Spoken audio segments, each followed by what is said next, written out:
Welcome to the next episode of Music and Mentorship. In this episode, we're going to be talking about an album by Derek Webb, which is called The House Show. We have a new special guest with us this week, and also for the next 2 weeks, he's going to be joining us. His name is Besuele. Is that right? Yeah, it's right. But he's been a friend of mine since 2014. We've been friends. He came and visited us whenever we were working up in northern Uganda, and he's here visiting again. But because his name is really difficult for people to pronounce, everybody usually just calls him B-Dubs. And so B-Dubs is with us. He's from here in Uganda. He is our Ugandan friend. Why don't you tell us a little bit about yourself, B-Dubs? Yeah, I'm one of the pastors at Sojourn Church. I live in Kampala. Our church is in Muyenga, those who know Kampala. And I became a pastor in 2014, and I became a Christian. I started following Christ around 2010.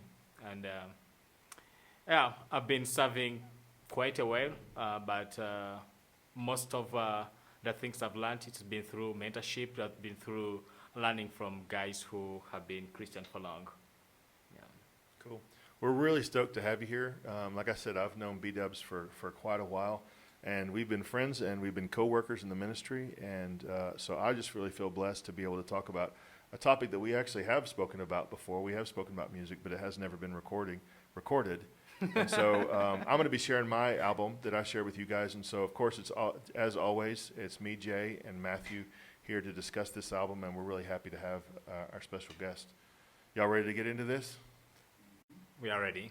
Okay, so this album that we have listened to now a few times and we'll be talking about in this episode, hopefully some of you listeners have already listened to this album and you'll be able to kind of follow with us and track with us whenever we're discussing it. But the name of the album is The House Show, and it's by an artist named Derek Webb.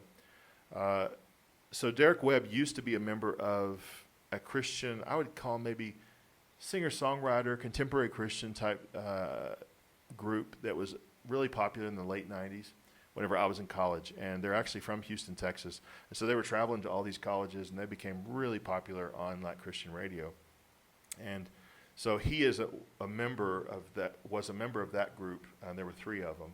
And then he went solo, and this is actually his second solo album. So Derek Webb, he did his first solo album, which was called She Must and Shall Go Free.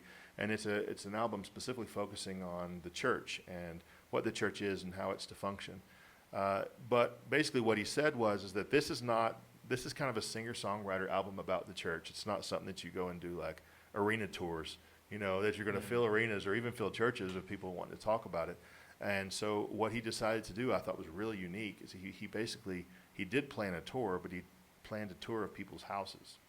Yeah. And so he traveled around for quite a while, and you could go online and you could basically request for one of his concerts to come to your house, and then they would set it all up and they would invite like local people, and then they would go into people's homes and he would just sit there with his guitar and he would sing. And the interesting thing about the album that we'll discuss in depth later is that it wasn't just the singing. He would also express kind of his thoughts and his beliefs throughout the whole album. And one of the best things is that he would introduce the songs. He would help you to know the background of the songs. And so this album, the live album, came out in 2004. It seems like it's just like one performance, but it's not really. I think this is a compilation of multiple performances that they all put together from these different house shows. And so, it's a lot more intimate feel than maybe what you would normally hear on a produced album. So I hope you guys enjoy it. For me, it was a really pivotal album because we heard it, I would say probably around 2004 or 2005, whenever it came out. This is my wife and I. And we were like in transition from the traditional church and kind of what we had grown up in, and going to a church building and listening to a pastor every Sunday and all that. We were in transition from that into a very organic style of church, where it was a lot more simple and a lot more kind of bare bones and kind of stripped down. And it was more about relationships, and the leadership was different, and the way that we communicated and the order of the service, like it was very, very relational. And so all the pretense was gone. Like you couldn't hide anymore behind whatever happens in the bulletin. Like there was no hiding. Like if you were struggling, everybody knew it. And whenever we heard this album and began to listen through some of the songs, but specifically some of the introductions, it just resonated with both of us. And I remember driving all over Peru, doing these things and listening to this album over and over again. And I think it was because Susan and I would say it was like he was listening to our conversations, and he recorded the things that we were thinking and talking about as we were kind of moving into this organic understanding of church. And then whenever we hear it on an album, we're like, oh, this is kind of creepy. Like, how did he know about our thoughts? Yeah. How did he know about what we've been discussing? How did he know about the struggles that we've been having?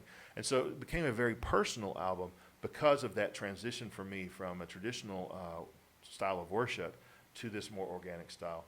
And so, it was a really pivotal time for us, and I've always loved this album and still love it to this day. So, yeah, that's kind of the background, and I think I went ahead and just kind of told my first impression of it. So